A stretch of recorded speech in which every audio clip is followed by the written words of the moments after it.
Okay. As I was saying just 2 minutes ago, this is about ethics of discrimination. Why? Because of course we can have different approach to discrimination from law, from sociology, so from every kind of social science perspective.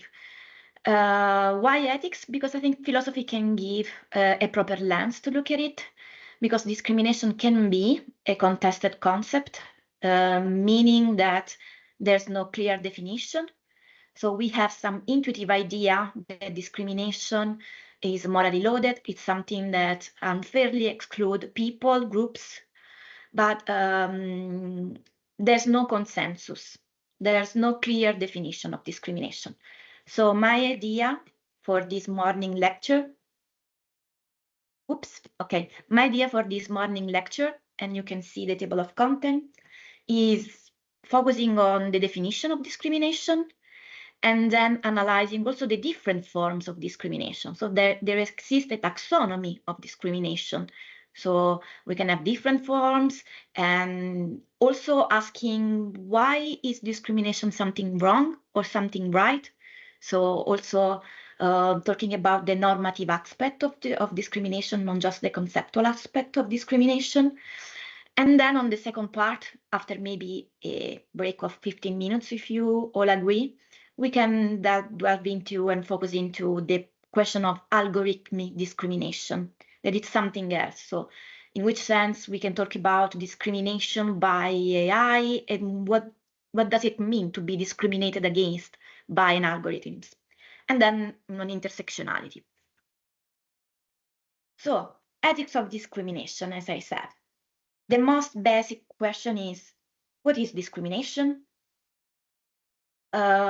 Discrimination, of course, includes differential treatment, but this is not sufficient for, the definition of discrimination, because differential treatment, in a certain sense, is symmetrical, while discrimination is asymmetrical. So thinking about, I don't know, nepotism, this can be an example. And of course, non-family members cannot be really said to be discriminated against. So we need something more to define discrimination. So something that it's not related to symmetrical position of power.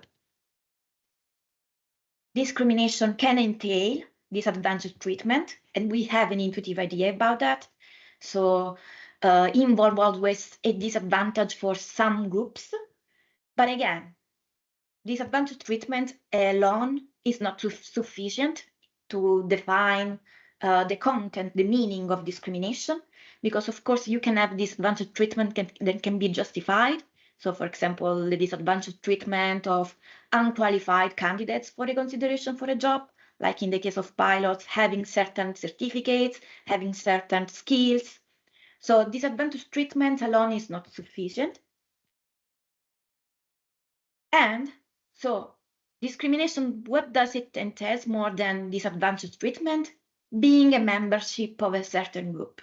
So discrimination is composed by differential treatment, disadvantaged treatment, plus being a membership of a socially silent group. But what does it mean, socially silent property, socially silent group?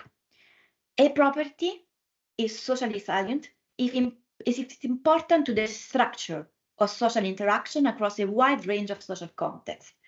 So to give you an example, perceived gender, race, religion, that are all special categories of data right now for the GDPR, not gender, but at least race and religion, are socially silent properties, while having green eyes, having long hair, they are not socially silent property. But we can talk about that in a while. So according to the definition, I'm following the definition of one of the most important scholars in philosophy, Lippert Rasmussen. What is discrimination? Discrimination is differential treatment, as I said, disadvantaged treatment, plus being a member of a socially silent group.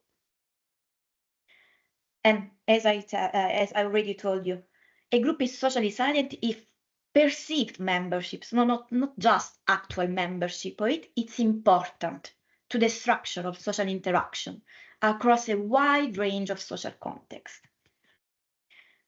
But the first thing that I want to highlight this morning is that, of course, these are definitions.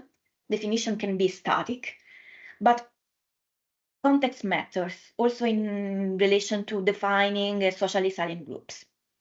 So in our consortium right now, in our Horizon Europe project, we have Algorithm Watch, that is an NGO related to auditing of AI systems.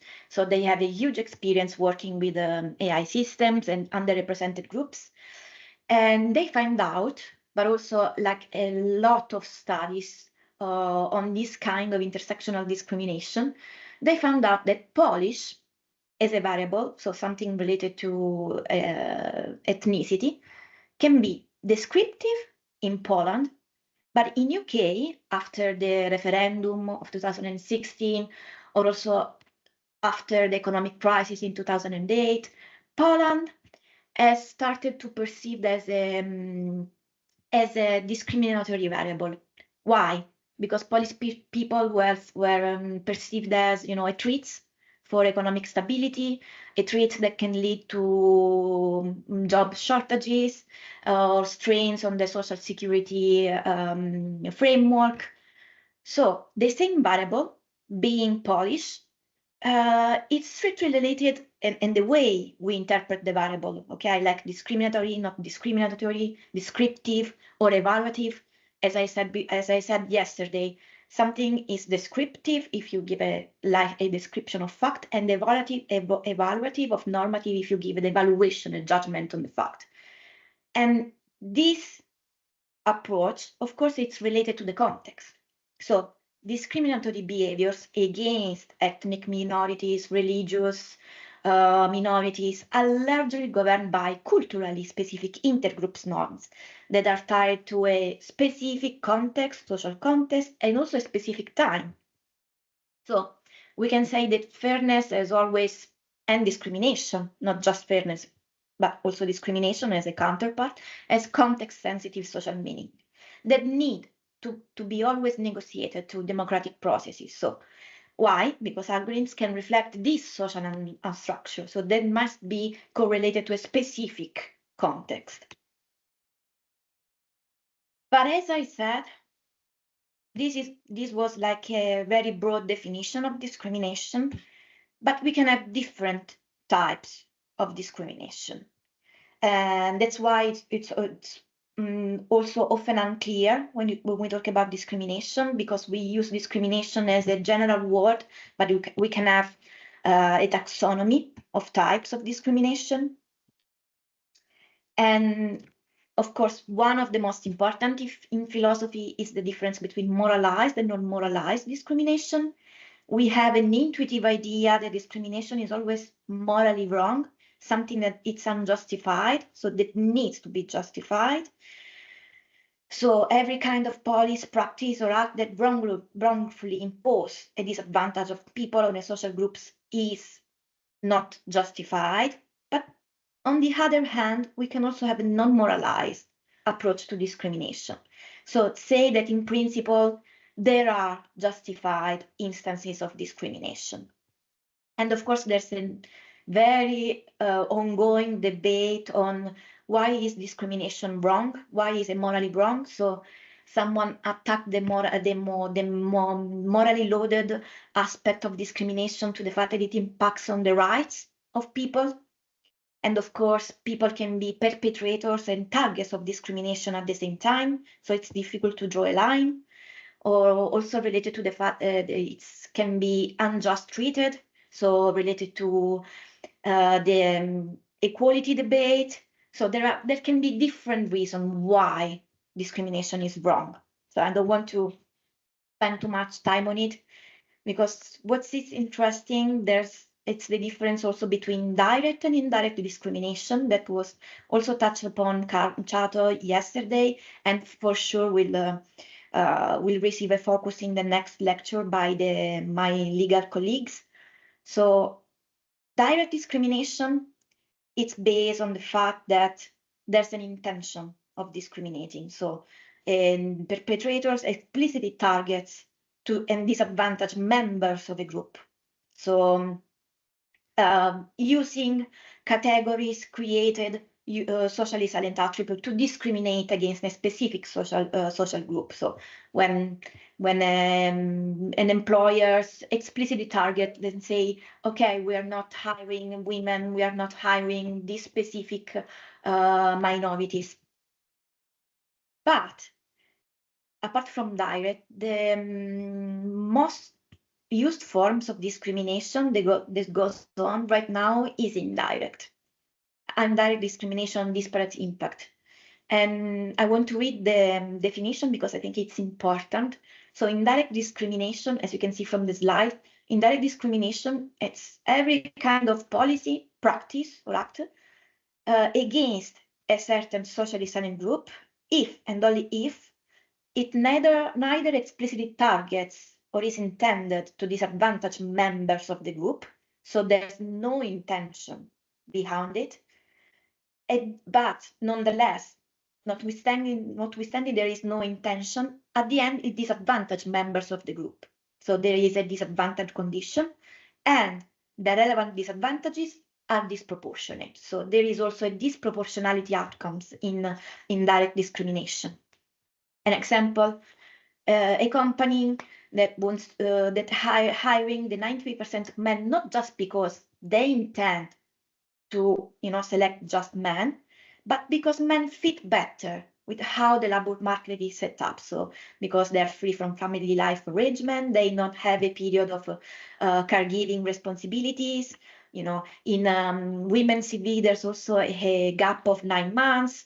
This kind of traits, this kind of proxy related to discrimination. So again, indirect discrimination is something, as you can see, it's not something intentional, but it's the result of how rules and regulation are adjusted, are designed.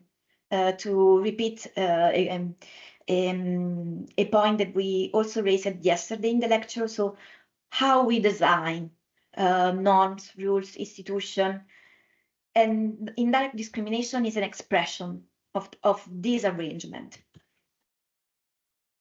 But we can also have other different type of discrimination, and sometimes it's also difficult to really disentangle types of statistical discrimination from indirect discrimination. So you can have like indirect and statistical type of discrimination, but in a nutshell, statistical discrimination, it's related to the fact that the disadvantages of a socially silent group is based on statistical information about the whole group to which an individual belongs.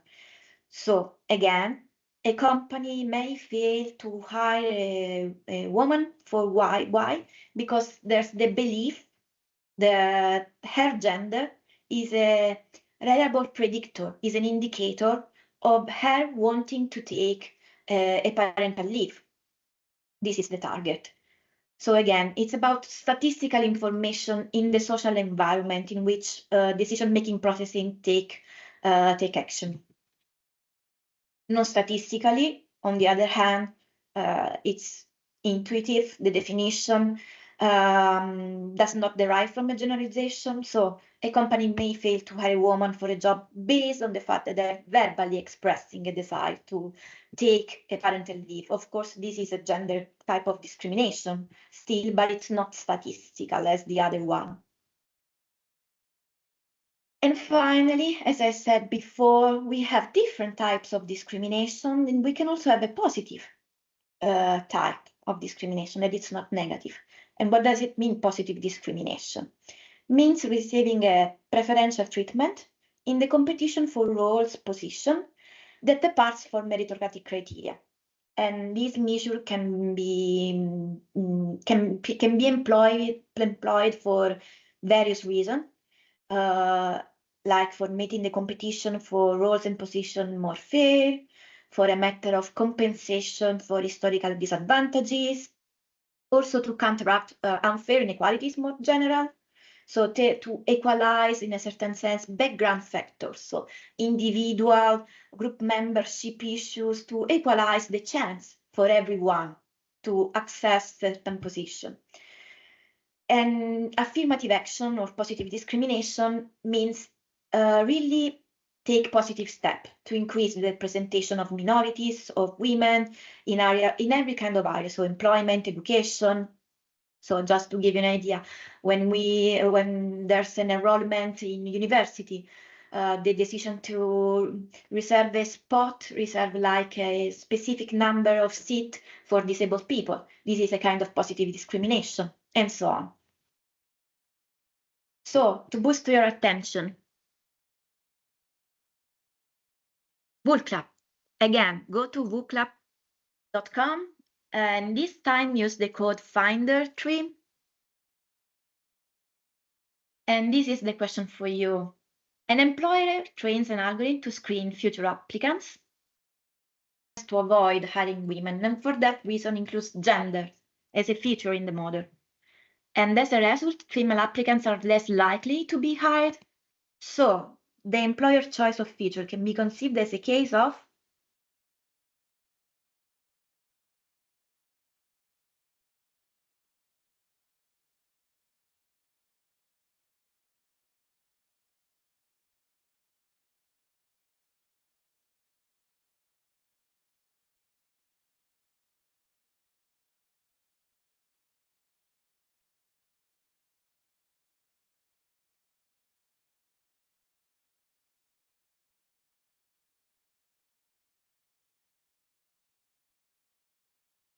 Hi, sorry, as we are doing the survey, can I ask you a question about what you just said? Yes, yes. I put it in the chat, but maybe it got lost among all the technical issues. I was thinking, as we are talking about positive discrimination, are we not always taking a moralized point of view? Also when we talk, so the question is also when we talk about positive discrimination, how we are having a moralized account? This is the question. Yeah, as you first said that we can have a moralized or non-moralized type of discrimination.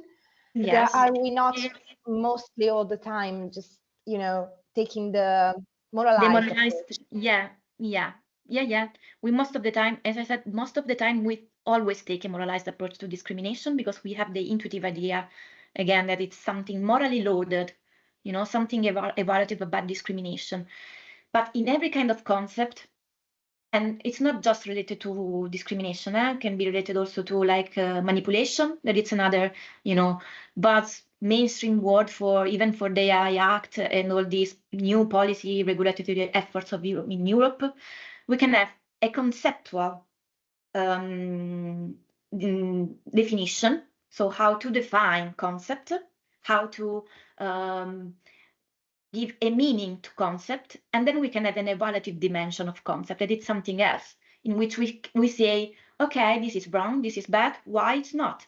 But the point that I want to raise in this lecture is also related to the fact that, yes, we have a moralized conception of discrimination, so that's why also positive discrimination for us, it's something that it's not super intuitive, but the evaluative dimension of discrimination, it's always based on the theory we adopt to justify, because we can have different, you know, moralized conception, different theories of what is wrong, what is bad. And in political philosophy, we can have different approach to equality. So the libertarian, the neo-republican, and different ideas, what does it mean to be equal to one another? What does it mean to be free? What does it mean to receive a fair treatment? So also in the moralized conception of discrimination, it depends on the theory through which we look at the concept. So it depends on which stance do you adopt, which regulatory efforts you want to improve. That's why it's also there's a confusion about all these different kind of, you know, discrimination. And you will see in the lecture after mine that's also legal scholars has tried to focus on indirect discrimination, and it's most used, the most pernicious, the most risky type of discrimination. So that's all. But yes, to answer your question, yes, we always adopt a moralized conception of discrimination. But it depends on the context. So can also have like just again, a conceptual analysis of discrimination. So define it as differential treatment plus being a member of a socially silent group. But if we can see just in few minutes, we can also criticize maybe the second part related to being a member of a socially silent groups. So there are also many criticisms about defining discrimination in these terms, but we can see that in a while, also related to the issue of intersectional discrimination. But thank you. Yeah, just to get back to the question, of course, 92% great. It's a form of direct discrimination. Why? Because there was the intention to avoid hiring women. So yes.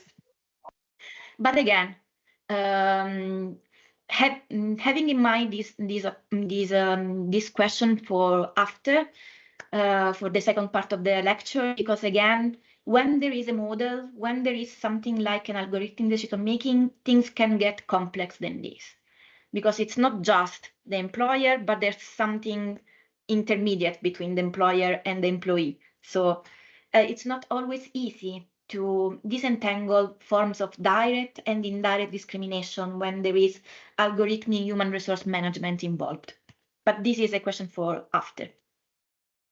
So another question for you to boost your attention.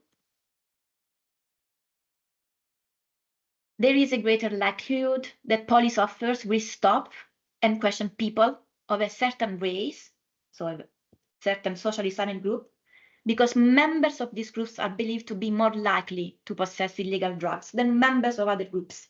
And there are a lot of studies about that. And this specific example can be considered positive discrimination, none of the above, statistical discrimination.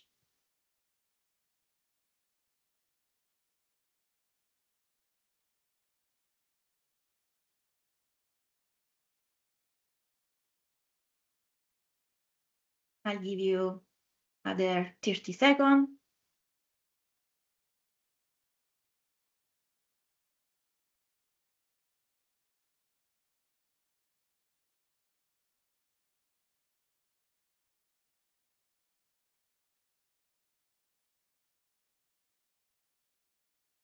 Okay, statistical discrimination. And in particular, this is called by Lippert Rasmussen a case of racial profiling.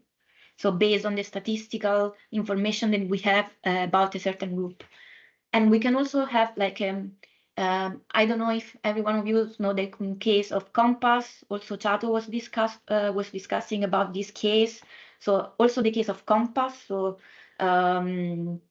the algorithm used for making decision about recidivism was based on a statistical information about the fact that Black defendants, has a risk of reoffending higher than white defendants, but still it results in discriminatory outcomes because at the end of the day, even the white defendants was at higher risk of reoffending than Black.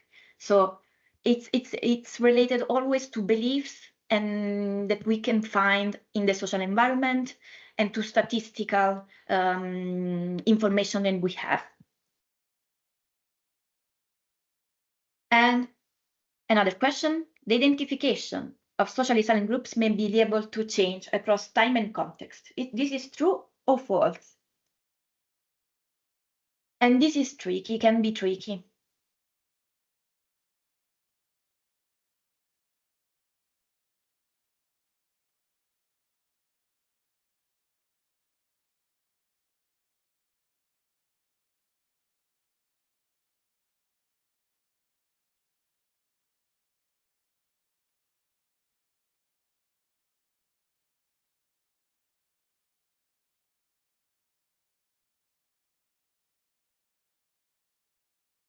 Okay, I think that 100% got it right, so was like kind of easy.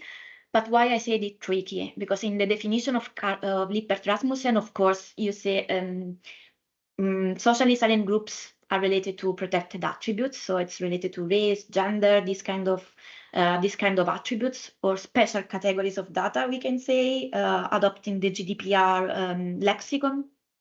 But as we seen in the example of the variable of Polish.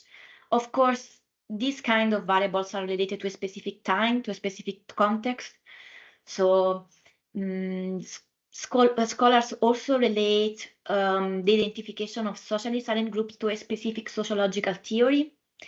So to give you an example, even the Aryan people in the Nazi period could be considered at that time as socially silent groups. Why? Because there were attached rights to them, there were attached like legal structure to them, and most importantly, like social norms. So groups can change. Even the evaluation we have of groups can change and be related to a specific context and a specific time in our perspective. And of course, can be considered problematic. But we can delve into this topic later when we talk about intersectional discrimination, because intersectional discrimination is also something that questions the fact that discrimination is related mainly to socially silent groups. So to get back to the lecture, we can distinguish them, after discussed about discrimination, we can distinguish them different forms of equality of opportunity. What does it mean? So we can have a formal equality of opportunity. That means that a person enjoys equal opportunities. So like individuals that apply for a job should be judged on the attributes, on the skills that are relevant to the performance of tasks required by the position, required by the job. But we can also talk about promoting what is called not formal but substantive equality of opportunity, and that it's something else. And that means that people, individuals who compete for jobs, who compete for positions, for offices, and jobs, position can be every kind of, allocative or distributive justice issue. So even receiving a loan, or apply for a specialized healthcare frameworks. So having the access to resource that should be distributed in an equal way. So in this case, the substantive equality of opportunity says that society should do what it can do to level the playground field among individuals. So to equalize their chance. So not just looking at the attributes, at the skill, that should be equally considered for a job, but also looking at a potential space. So what does it mean for an individual and for a group to have certain skills? So to have a certain, to give you an example, to have a certain institution in their CV, to have a certain career in their CV, and which are the further background factors that could influence the choice of this institution, of these skills in their CVs. And of course, there are more sophisticated forms of equality of opportunity, called the roles one, that's in a certain sense is a mixture between the two. So the office and position are open to everyone, but everyone should also have a fair chance to attain those office and positions. So meaning having the same level, the same talent, but also the same prospect of success to access in the first stance this position. And to give you maybe a visualization of what I'm saying right now, that it's better not to have a visualization. This was the cartoon that was so famous a few years ago in internet. And you can see two different kids looking at the football match. And in the first one, you see, this is the quality. This is the formal equality of opportunity. Like the taller one, everyone has just one box, and you can see that the tall one can clearly look at the match, while the second one, can look, and the third one, the shorter one, cannot see the match. While equity, that is something different from equality, you can see that everyone has the right access, the right perspective on the match. So even the shorter one standing on two boxes have the access to see, to experience the match. So, and this means this is what I mean with, you know, substantive equality of opportunity. So level the background factor. So giving 2 boxes to the shorter one to have access to see the match. Hi, Marianna, can I ask you a question? Yeah, sure. We have time so for the second part. You were... You put it in the chat? Sorry? It's the one in the chat. Yeah, so it's about the non-statistical or the statistical discrimination. As you would, well, I also think, I think about it from a legal perspective. So how, in my opinion, you would say that would also be a form of direct discrimination. For instance, if you would have the same with an insurer, for instance, where an insurer says, oh, men drive more recklessly, so we give them higher premiums. So we, I would say, even though that is probably statistical discrimination, it's probably also direct, so not necessarily legal. But how would you look at that? I have this precise example in my slides after. Oh, okay. Okay, then I'll wait for the slide. Yeah, to question, you know, all the assumption we have about discrimination. But yeah, except this example, because there's a European court judgment that said, you know, that car insurance and UK car insurance cannot really collect gender information directly to assess paid risk and paid liability premium, all this kind of stuff for the car insurer person. But yeah, I have slides on this later.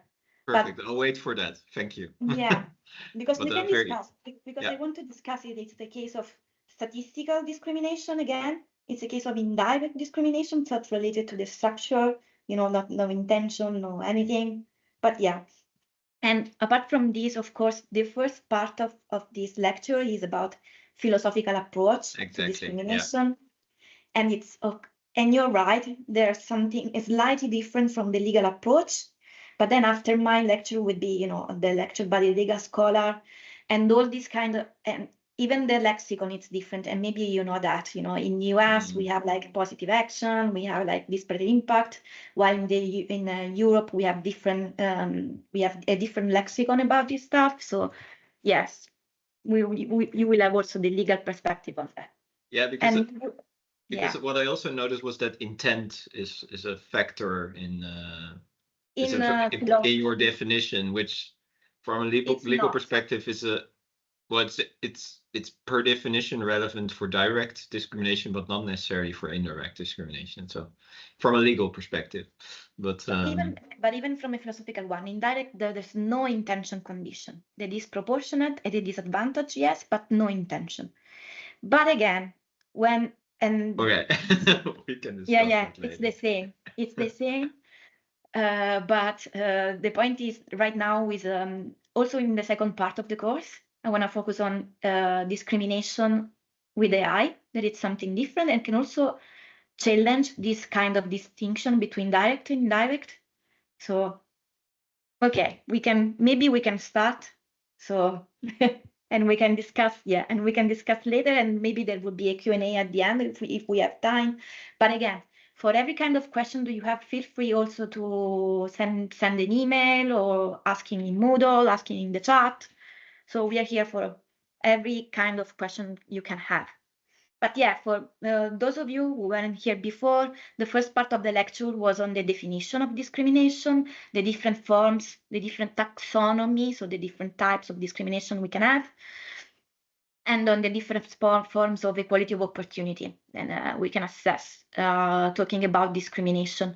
But the second part, and I can share my screen again. Okay, give me a sec. So the second part, it's about, as I said, discrimination and algorithmic decision making, and it's something else. And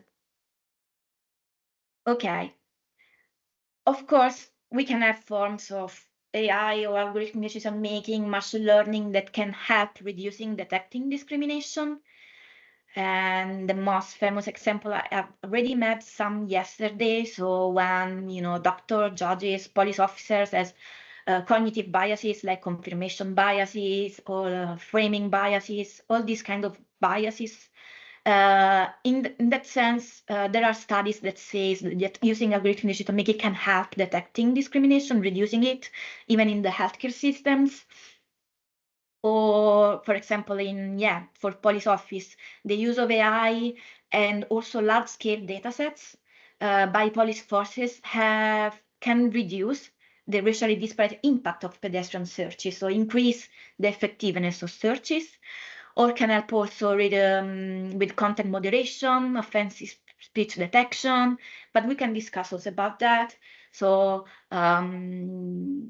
scholars implemented an AI detecting tool for toxicity, speech detection, and try to enlarge, so include also like African American languages in the speech detection, just to be more inclusive. So algorithmic decision making can be used to reduce discrimination and can also help with anonymity. What does it mean? With pseudo-anonymization techniques, especially in healthcare context, so including patient health data exchange, clinical trials, patient source monitoring of health data, so can help anonymize, pseudo-anonymize data about users, about people. But there's always the risk of re-identification. And what does it mean, the risk of re-identification?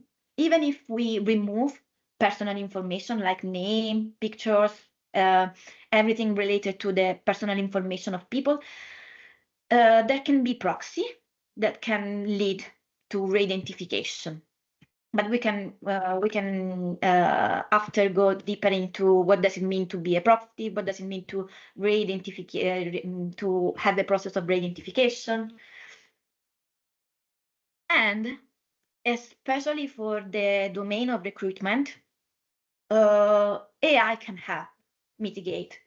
I'm not using the biasing, but can help mitigate bias. And in which sense?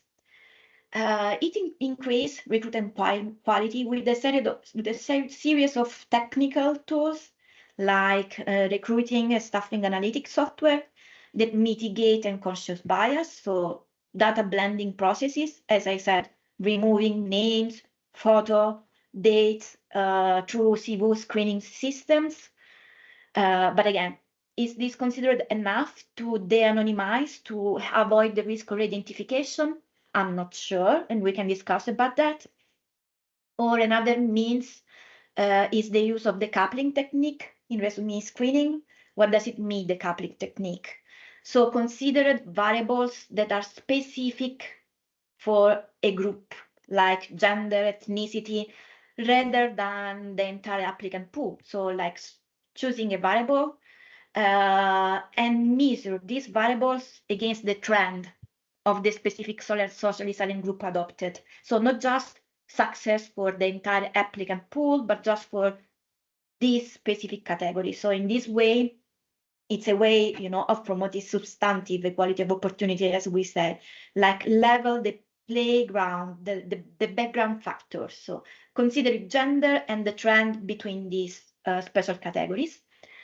Or another means could be the use of bias detecting tools like What If by Google or Facebook Fairness Flow, adopted from 2019, if I'm right, that says to designers, to programmers, hey, these machine learning pipelines has led to biased result, to discriminatory result.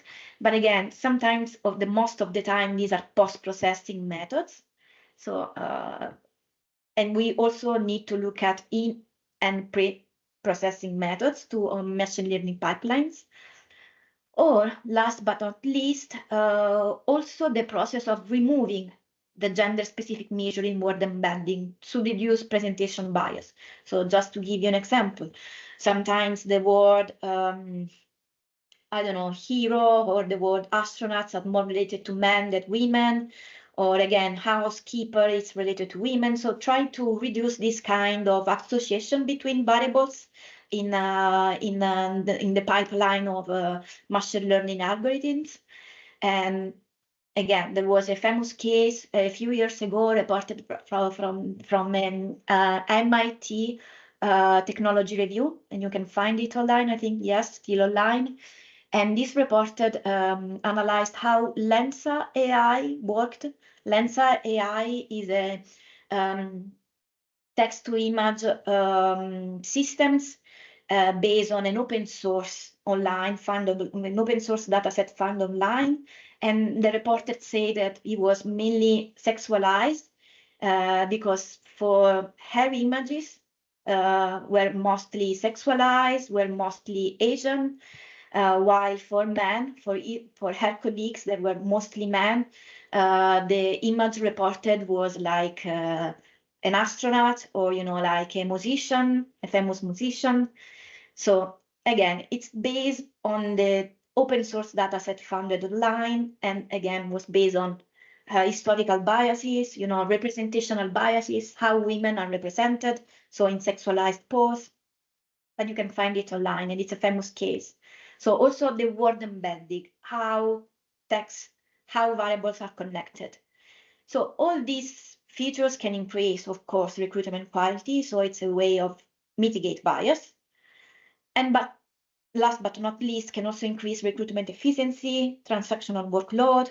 So there were studies that analyzed that using algorithmic human resource management can decrease the time to hire people to 24 days to 9 days. So of course, it's a way of saving cost and saving time from human resource experts. But in the last part of the course, I want to focus on what does it mean to be discriminated by an algorithmic decision making. So something is, like considering types of discrimination. Something else is considering type of discrimination by AI. It can be something different. And there are different ways, of course, in which algorithmic decision making can lead to discrimination. And you can find the list here. Frederick would be the instructor for the next course, so it's based on also his work. So AI can lead to discrimination on how the target variables and class labels are defined by organization. So even define what we are looking for, divide all the possible variables of the target variables into mutually exclusive categories can lead to discrimination, can have an impact on protected classes.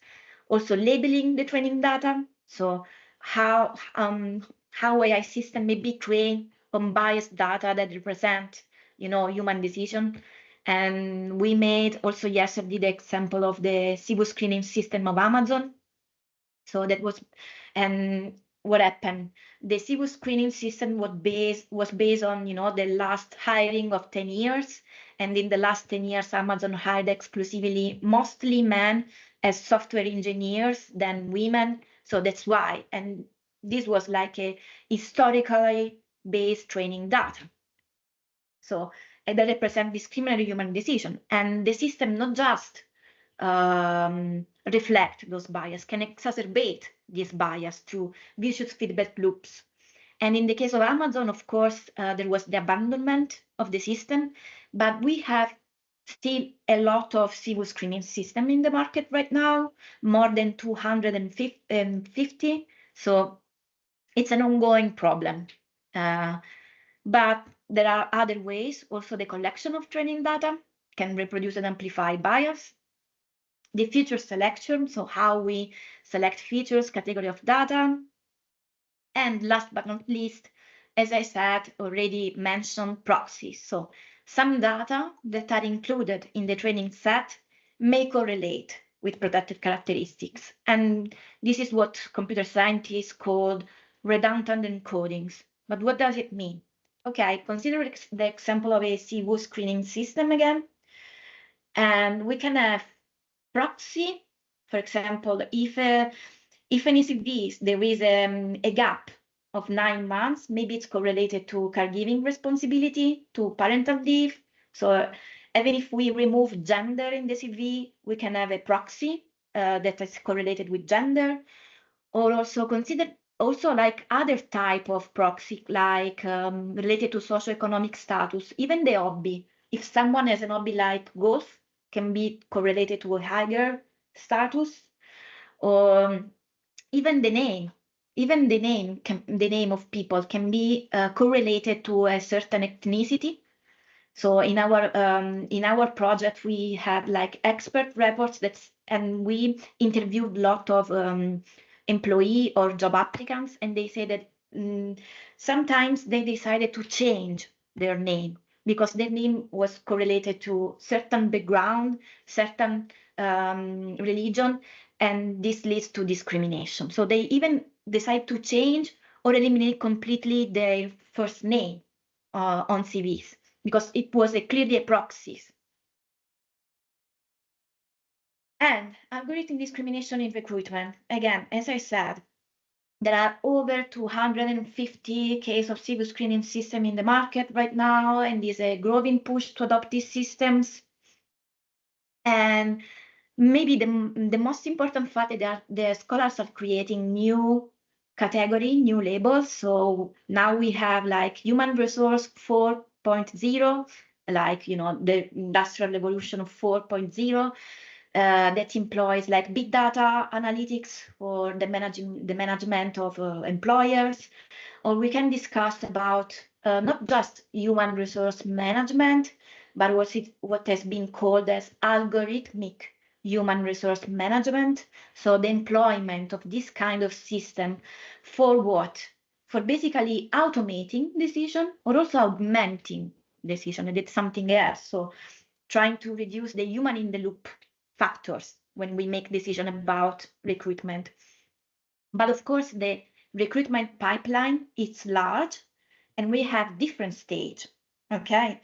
And the most available use of AI in the recruitment pipeline, it's in the first two stages, so like the screening and sourcing of candidates, but we can have algorithmic use also in monitoring of candidates, of workers, evaluation, so in the whole entire recruitment pipeline.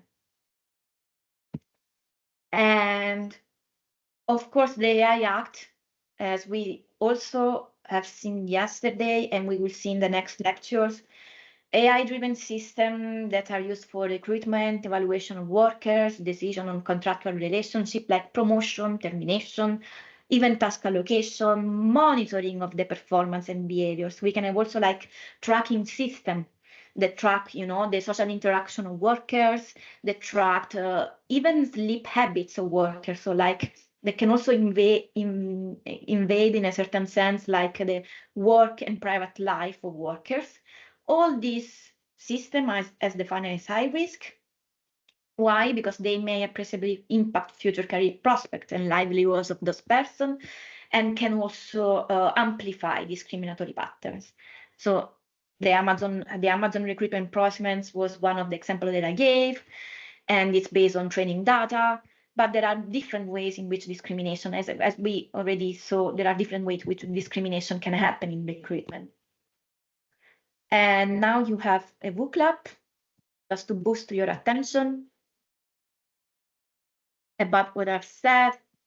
So, and this is a real example, by the way, a real famous example. So in 2007, Netflix released a dataset containing anonymized movie ratings by the part of a lot of customers as a part of an open challenges, okay, Netflix prize, to come up with a better recommendation system on the platform. But however, in the studies, researchers have demonstrated that potentially sensitive information on consumers can be inferred, so like their political preferences, so even from anonymized movie ratings. And in this case, highlight the risk of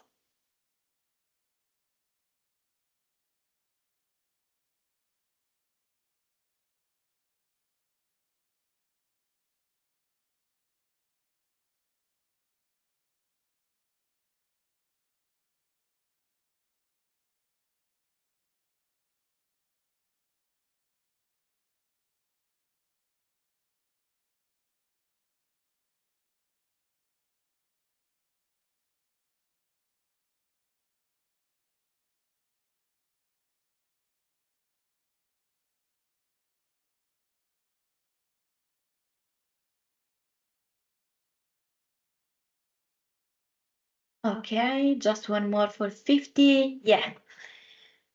The correct answer is re-identification. As I said, pseudonymization, anonymization is not always easy. This was a famous case that even, from anonymized movie ratings, political preferences can be inferred and every kind of sensitive information. And I can give you also like a practical example. Now in the project, we are trying to create a synthetic datasets, and we have collected like CV from people from a data donation campaign. So, and we are discussing how to anonymize them. Of course, we remove like personal information, gender info, all this kind of stuff. But consider, for example, like a proxy, like having in the CV the awards, of being, being nominated like among the women in AI scholar, something like that. This is also a proxy for a sensitive attribute like gender. So it's not always easy to try to anonymize everything, and the risk of identification is always there in a certain sense. So it's very pervasive. Or another question for you, and I think this is quite easy because again the Amazon case is recurring in this lecture, and the other one. So Amazon stopped using an AI system. Why? Because of statistical beliefs or identification risk, of biased training data.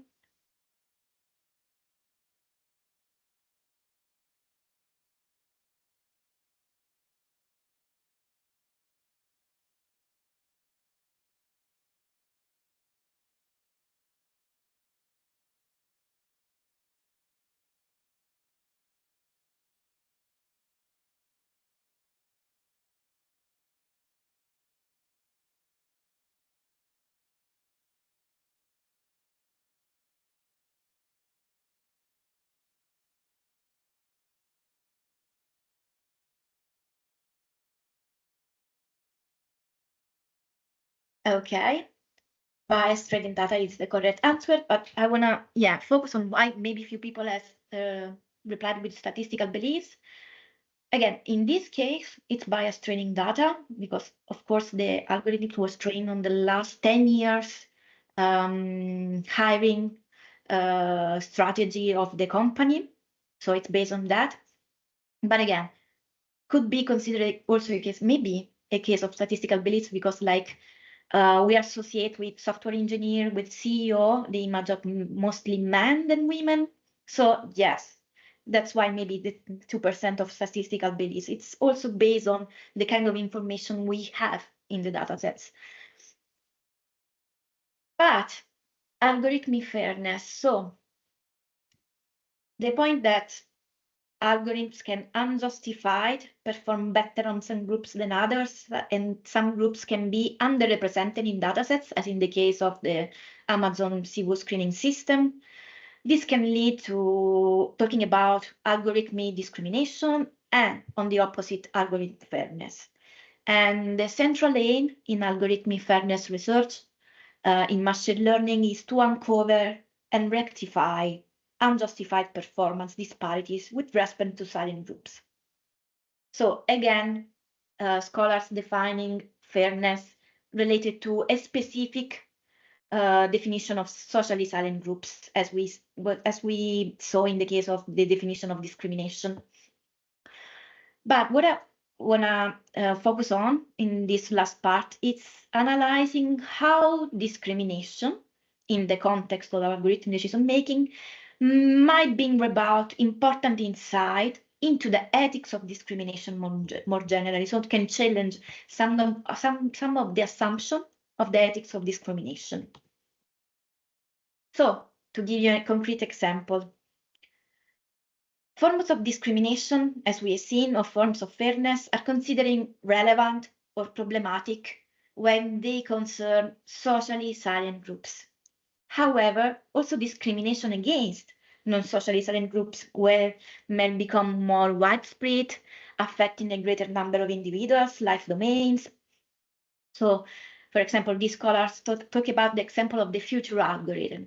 So suppose that the future AI systems widely used in the field of human resource treats differently individuals who drive red cars, eat rice, have long hair. These are, of course, are not socially silent attributes in the traditional sense. But this combination of factors can lead to accurate prediction and can lead to be used pervasively. So even questions regarding the indirect discrimination against this group may become pertinent if they are really pervasive and there are really a lot of variables associated to this kind of traits. And we can talk about algorithm indirect discrimination, question mark. Why? Because the case of algorithm discrimination maybe raised doubts about standard distinction between direct and indirect discrimination, so the intention and the non-intention condition. Because again, algorithm discrimination is mainly between and not against a specific group. So maybe it would help to focus on indirect discrimination.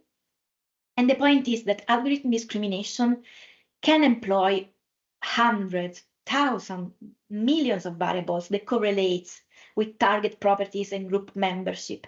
As we saw in the lecture of yesterday, this is based on conclusive evidence. It's based on matter of opacity, a spectrum of opacity, as Chato said yesterday.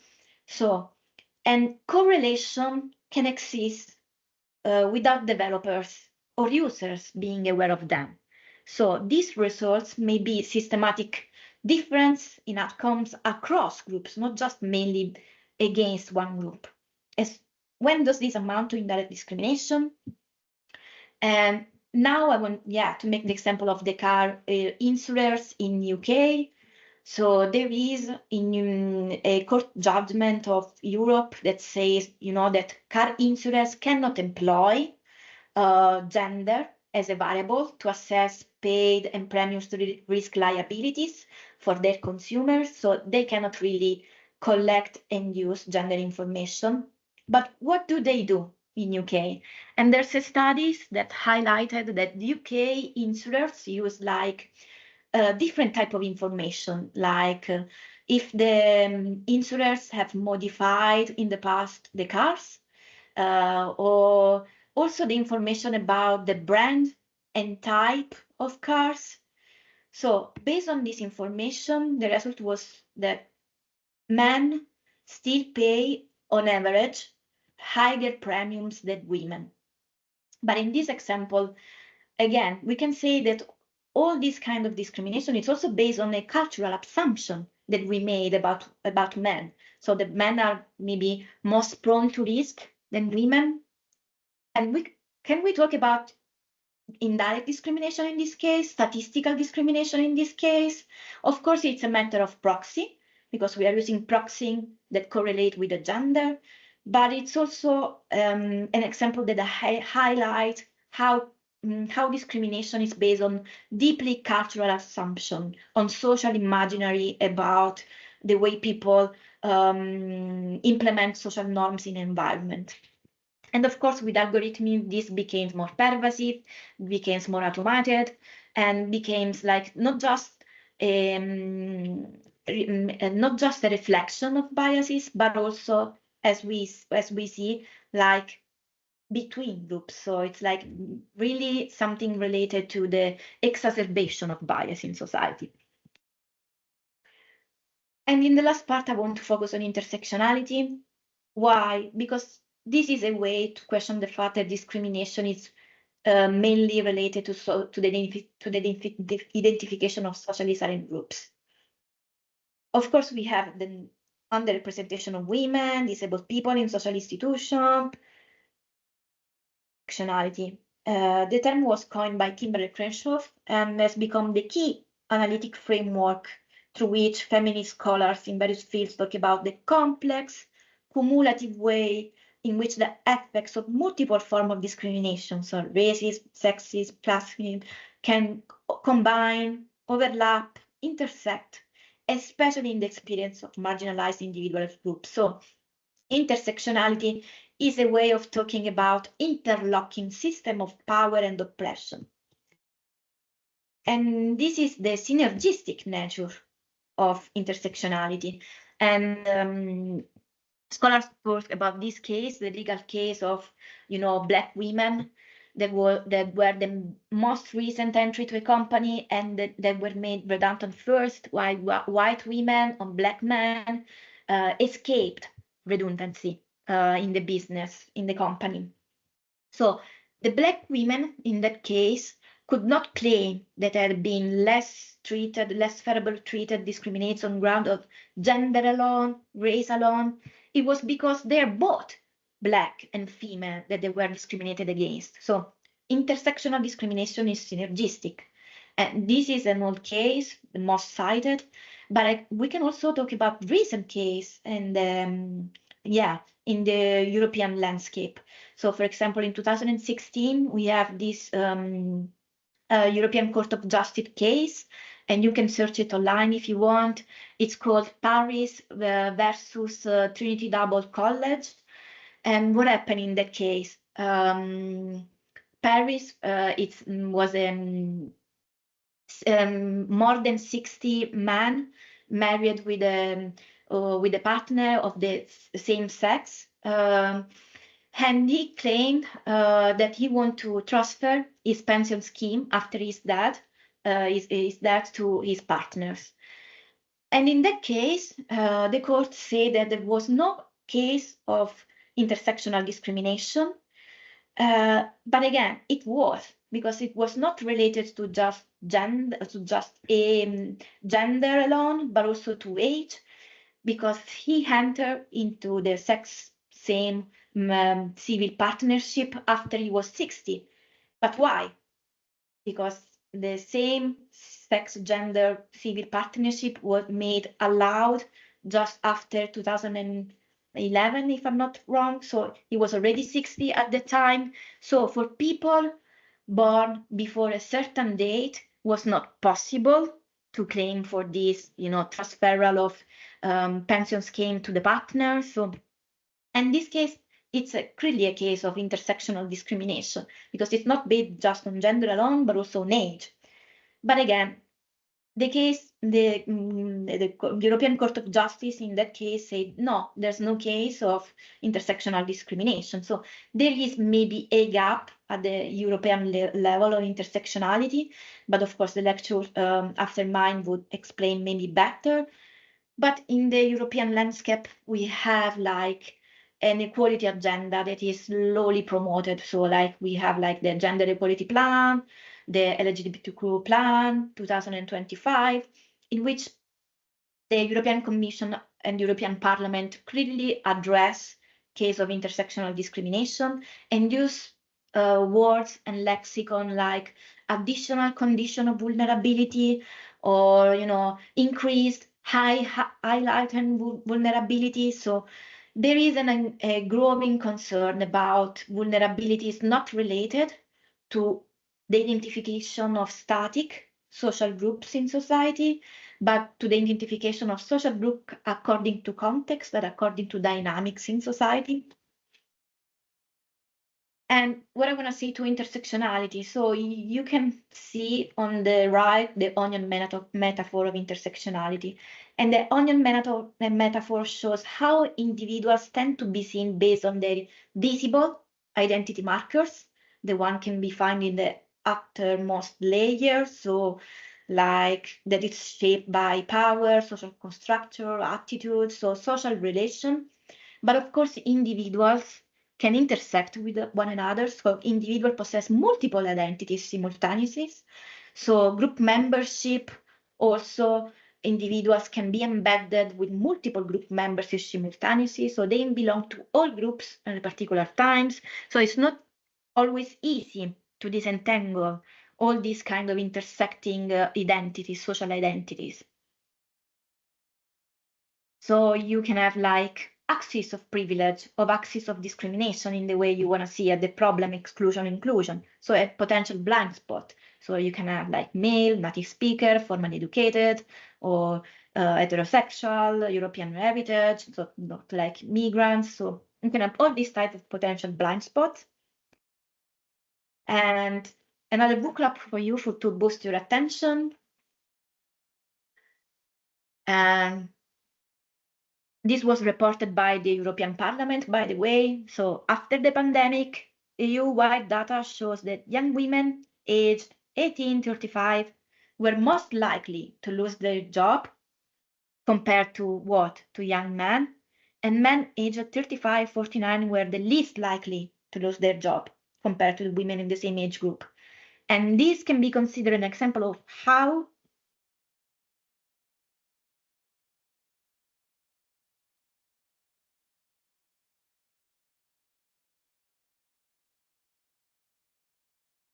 I'll give you 1 minute.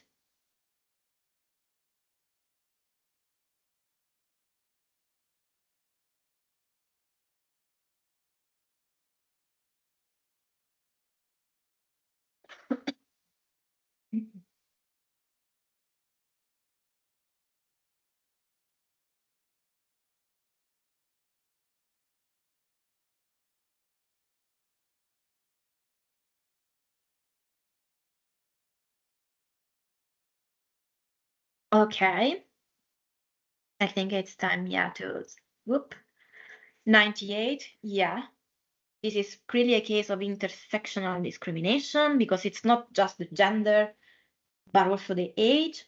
And again, as I said, highlighted vulnerability.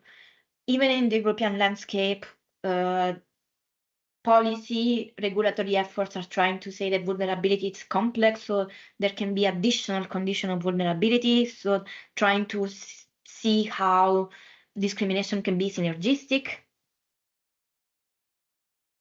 And new challenges, of course, women can be subject to intersecting type of discrimination in accessing the formal labor market, and based on ethnicity, gender, socioeconomic background. These grounds are mutually reinforcing. But what interests us in this course, of course, is that these social biases, these structural inequalities may be integrated into new technologies, including artificial intelligence. And the European Parliament, of course, like 2 years ago, said that artificial intelligence systems should be guided by the principle of transparency, explainability, fairness, accountabilities. So, and try to implement audits or also equality monitoring protocols to assess this system from exacerbating discrimination. So, as I said, there is an emergent equality agenda also in the European landscape. So, intersectionality is grasped, is recognized, even if there is a gap, maybe a protective gap in the European landscape. And we should also distinguish between intersectional discrimination, as I said, that it's something related to the intersection, so interlocking system of powers and oppression, and cumulative discrimination, in which X axis can be considered interdependently, so that's not considered, it's cumulative, it's not considered at the same time in the same moment. So we also have this kind of, and often even in policy documents, there is an overlapping between intersectional discrimination and cumulative discrimination. So it's not easy even to disentangle the outcomes of these forms of discrimination. And maybe one of the most famous example of discrimination with decision-making system is one given by Nobel in her book, Sophia Nobel. The book is called Algorithms of Oppression, and as evident in the title, she wrote about, I don't know, Google search engine. So if you are on Google, and you can try it, and search for doctor, then the system mostly return images of men, mostly white. If you search for nurse, again, the Google search engine returns mostly women and mostly white as images. And so we have every kind of bias in word embedding models. So doctor indicates men, nurse indicates women. And I've made already this example yesterday. In March, UNESCO has published a report on that, on systematic prejudice in AI. And what they've done, experts have asked ChatGPT-2 to or Llama 2. So these all chatbots, these all, large language models to write a story about different people across a spectrum of gender, works, religion. And the system, ChatGPT-2, has written this story and has associated to, I don't know, British men, jobs like doctor, clerks, teacher, professors, while for Zulu men, as associated gardener, security guard, and for Zulu women as associated mainly housekeepers, housewives, this kind. And these are prejudices that are pervasive and can be exacerbated. Again, system not just reflect those bias, but can exacerbate them through vicious feedback loops. This is called degradation of models in AI. So the most pernicious way is, of course, for intersectional groups like Mexican American females, African American females. They all had worse algorithmic performance than for single attribute groups of Mexican Americans or females alone. Why? Again, because mostly AI systems are designed with a single axis solution in mind. So gender is an independent component from age, from social economic status, and so on. But these are simplification of complex social construct, of a complex social imaginary. So even define genders in a dichotomous way, like female, male, is a simplification of complex social structure. So, book club for you. Again, this is a real case. In 2016, a video posted by African-American teenager went viral.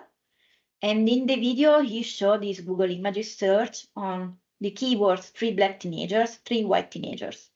And the results that were offered for the former were African-American teenager mugshot, insinuating the image of black teens of criminality, while for the latter were represented as wholesome or American, and this case show how racist stereotypes can be built into AI, into these systems, how algorithmic fairness should not exclusively relate to equal distribution of outcomes, hiring, admission to university, but to the question of addressing structural injustice in society.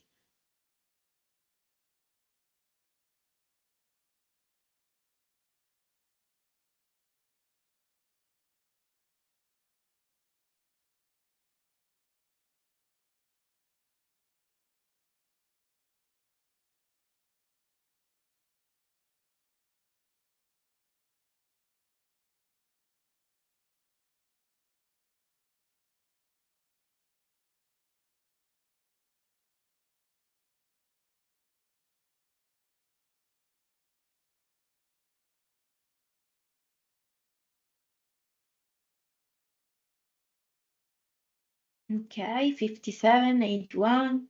Maybe we can wait till 50, 49, just one more.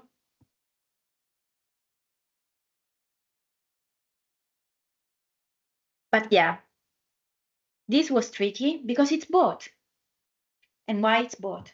Again, yes, racist stereotypes can be built into algorithm decision making, but the most important point that I want to highlight is not just related to what it's called representational bias, representational harm, so how people are identified according to their social identities. So, and this is about, how people represent themselves, what kind of image they want to give to others, but it can be also related to allocative harms. So allocative harms are related to distributive justice matter. So again, to returning to the discourse we made yesterday about, the value of ignorance or roles, accessing to fair position to substantive equality of opportunity.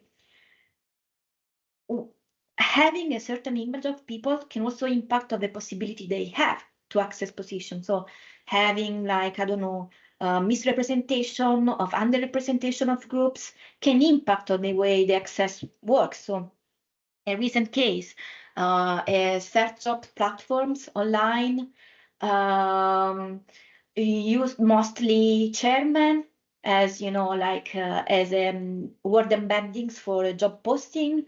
But a study has found out that women are less likely to respond to a job posting that, you know, identify just with men-related characteristics. So again, it's not just about representation. So the point, people are represented, but it's also related to allocative arms. So accessing of jobs, accessing of loans, and it's both.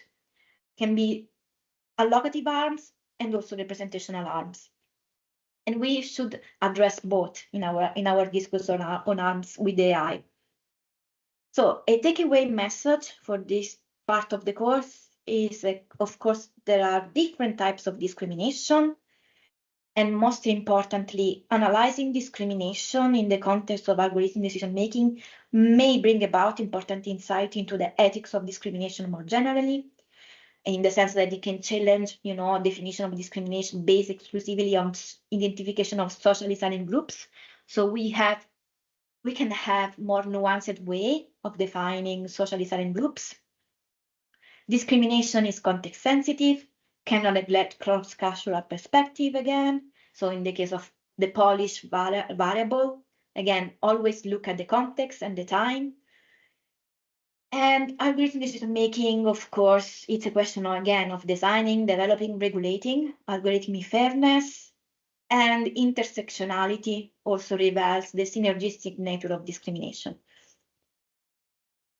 So a takeaway task for you, it's this maybe, and we can discuss about it, or you can just take as a takeaway task for home as a homework task. And Algorithm Watch, one of our partners, sent a few hundred emails to 10 emails inbox at Gmail, Yahoo, Outlook. And these results show that Microsoft Outlook marks messages as spam on the basis of a single word, such as Nigeria. So it's unlikely that an Outlook engineer made an explicit rule to mark any message that contains Nigeria as a spam. So of course, no direct discrimination in this case. But a machine learning algorithm probably identified Nigeria as a strong discriminator between spam and non-spam messages. Is this an instance of discrimination? Why? It's direct, indirect discrimination? Why? It's statistical, no statistical discrimination? Why? Of course, there's no clear answer, but I leave it as a food for thought, even for the next lecture on the legal perspective on discrimination. So thanks, and of course you can find the references and the bibliography of the lecture online in the Moodle platform. So thanks.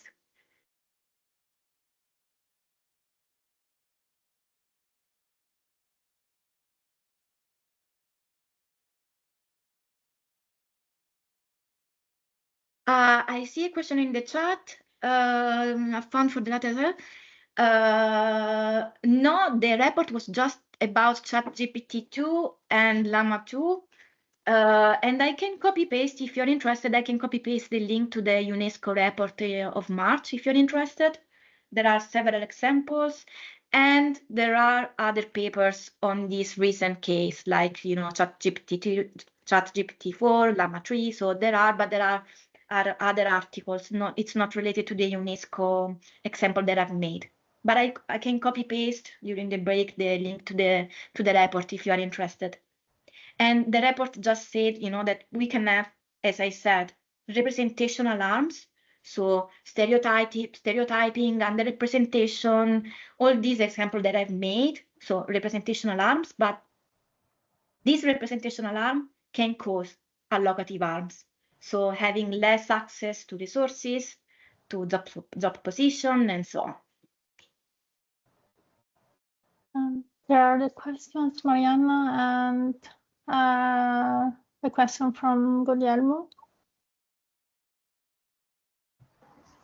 Thank you for the presentation. I have a question. I mean, that emerged when you were talking about the future algorithm.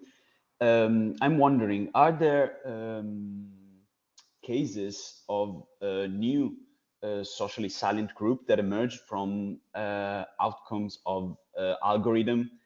And I'm particularly interested to know if relevant salient groups emerged after the application of certain algorithm. And I'm wondering, how is this imagined to be treated in literature for the future? I mean, because it raises questions also of normative. Okay. The future algorithm, the slides on the future algorithm, of course, it's provocative because the example was made, long hair, like eat rice. But I can give you a concrete example, and this is scary. A Dutch insurance company was found out to charge customers who contain in their apartment a letter. So the apartment just contain a letter, and they charge customers because of that. And this is not even a proxy. This is not even a proxy, for sensitive attributes. Living in apartments that contains a letter, just a letter. What does it mean? But this is can be considered a social group because they were charged more by the insurance company, the Dutch insurance company.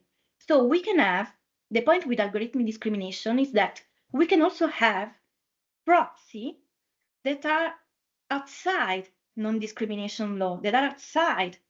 So my point in saying, the example of the future algorithms, it's related to the fact that it can be systemic and can create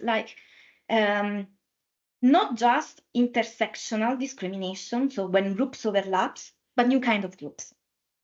And how to tackle this? Of course, it's a maybe never-ending process. So just to give you an idea, we are just one Horizon Europe project focusing on fairness, but we are part of a fairness cluster consortium of 4 different Horizon projects. And you can search online if you want, if you're interested. So we have bias, another one, and we are all working on finding technical ways to ensuring intersectional discrimination, or in developing deliverables like equality monitoring protocols or auditing frameworks for this kind of system that can help, mitigate this kind of behaviors. So in actual reality, of course, it's a never-ending process. We are still loading. But it's good to know at least how this system can lead to discriminatory results, unfair outcomes. Thank you.